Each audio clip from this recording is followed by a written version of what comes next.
Hello, my name's Isaiah. I'm 14 and I'm from Coventry. I'm really excited to get to speak to you all today and I'm really grateful for the opportunity. When I first started putting this speech together, I didn't really know where to start.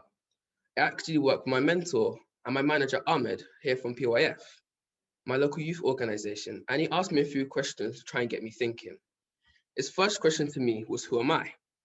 My response is that I'm a young Black aspiring artist from Coventry who goes to school just outside of Nuneaton. I've been making music for the past 6 to 7 years and I've always had a deep passion for it.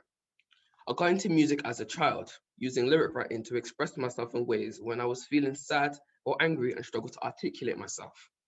It started with diary entries, which then formed poems and eventually rap lyrics.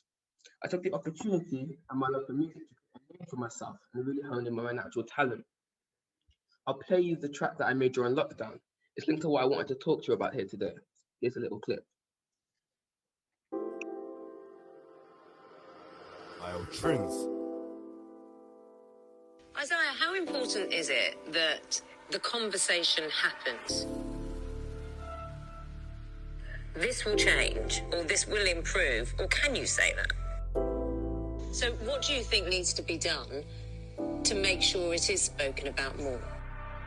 Black is working twice as hard just to be appreciated. Black is walking in a room or straight up being underrated. Take away our rights and lives we fit until we feel degraded. Fact of the matter is I'm Black, it's not that complicated.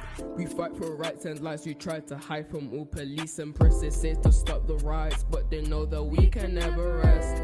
Don't know what God is doing, is this all a test? At the end of the day, I'm Black and I still feel so blessed. We're Black is Black, yeah, but that's powers. Destined to go clear, can't stop us if we put in the hours. Looking to flex and grow, on the rhythm we always shower. Blossom like flowers, stand tall like towers. Yeah, we're Black is Black, yeah, but that's powers. Destined to go clear, can't stop us if we put in the hours. Looking to flex and grow, on the rhythm we always shower. Blossom like flowers, stand tall like towers. If you ain't got direction, you can follow me. I'm talking to my brethren, talking to my G's. I do this for my people and my family. Ain't looking for no Rico, I'm necessary. If you ain't got direction, you can follow me. I'm talking to my brethren, talking to my G's. I do this for my people and my family. Ain't looking for no Rico, I'm necessary.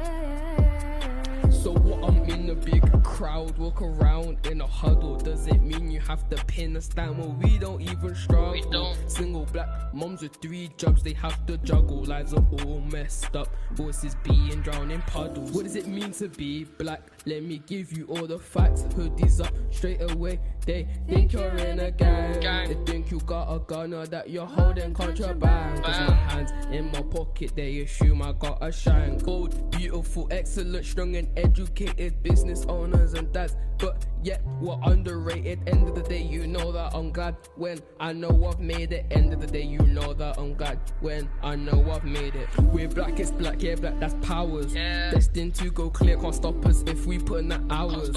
Looking to flex and grow, on the rhythm we always shower. Blossom like flowers, stand tall like towers. Yeah, we're Black is Black, yeah, Black, that's powers. Destined to go clear, can't stop us if we put in the hours. Looking to flex and grow, on the rhythm we always shower. Blossom like flowers, stand tall like towers. If you ain't got direction, you can follow me. I'm talking to my brethren, talking to my G's. I do this for my people and my family. Ain't looking for no Rico, I'm necessary. If you ain't got direction, you can follow me. I'm talking to my brethren, talking to my G's. I do this for my people and my family. Ain't looking for no Rico, I'm necessary. Big Zay in the booth. You're Trends. done now. Good to see some optimism as well, that it will get better.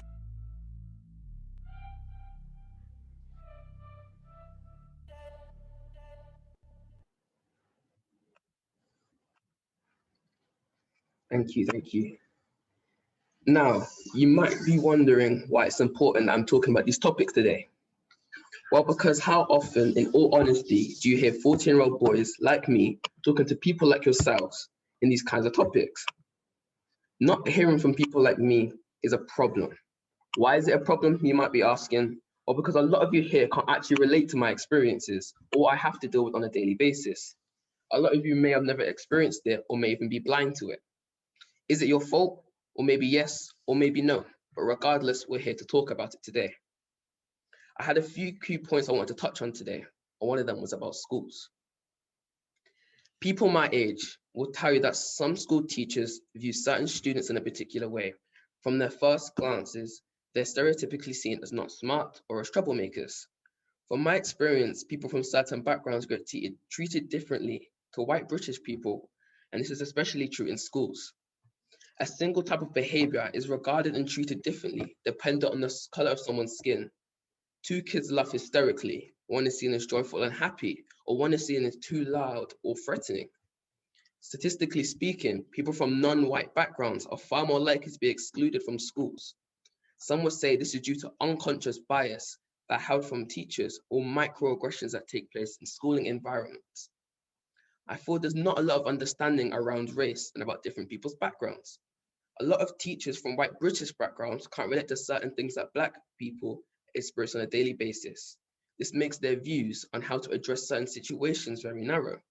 It sometimes feels as though it's impossible for these teachers to recognize the different factors affecting certain students. I know this may be uncomfortable for some of you to hear. I don't really want to apologize for it. I know it's not okay to be treated differently simply due to someone's appearance. I have found it that I can have a conversation with a Black teacher that I wouldn't with white or Asian teachers because of the natural similarities in our upbringings or cultural backgrounds. It's small things like that that make a huge difference. What's the solution? More ethnically diverse teachers should be hired in schools, and Black people should be encouraged to take up positions of senior management, such as heads of years, assistant heads, deputies, and all head teachers. This all stems back to my previous point about having someone that you can relate to. Teachers, please encourage all your students to think about careering in teaching. This could really help. I also feel that more Black history needs to be taught throughout the curriculum in England. There's very little, if any, history lessons that teach about the struggles of Black people's experiences in the past and the abundance of revolutions. This will improve people's general knowledge on past and present day struggles, and it will help people to understand and how to address others more appropriately. Another one of my key points today was about youth work. Youth work across the country has lost a lot of funding and many youth clubs have been shut down. The government, through their actions, deem them as unimportant by removing their funding. That fixed mindset attitude needs to be changed because from personal experience, youth organizations have massive impacts on people's lives. I'm currently part of an organization, as you can see, called PYF. It always has and will be a massive support for me. Originally, I was very skeptical, but this soon changed. And all of a sudden, I found a place where I was able to express myself easily and meet like-minded people with similar views and very similar goals. Now, my background is very, very interesting. I've always struggled in schooling environments, and that's greatly impacted my education. Mainstream school services weren't working for me, and on September 19, I was officially excluded from my secondary school. I was recommended a youth provision to see if that environment bettered my social conduct, and it really did. I was brought into PYF on the RAP program, which stands for Raising Aspirations program. There I met different people, I made a lot of friends and got properly introduced into music. I met others also found mainstream school that didn't work for them. I was removed from your classic school setting and placed into a youth organization. This organization bettered me and helped me understand myself in new ways. Maybe it can help you understand yourself too. A major thing for me has been mental support. Pre-COVID, mental health, especially in young men, were very bad. There was a lot of people suffering depression or high levels of anxiety throughout their everyday experiences. This year has got a lot worse due to the fact that everyone's had to change their lifestyles completely.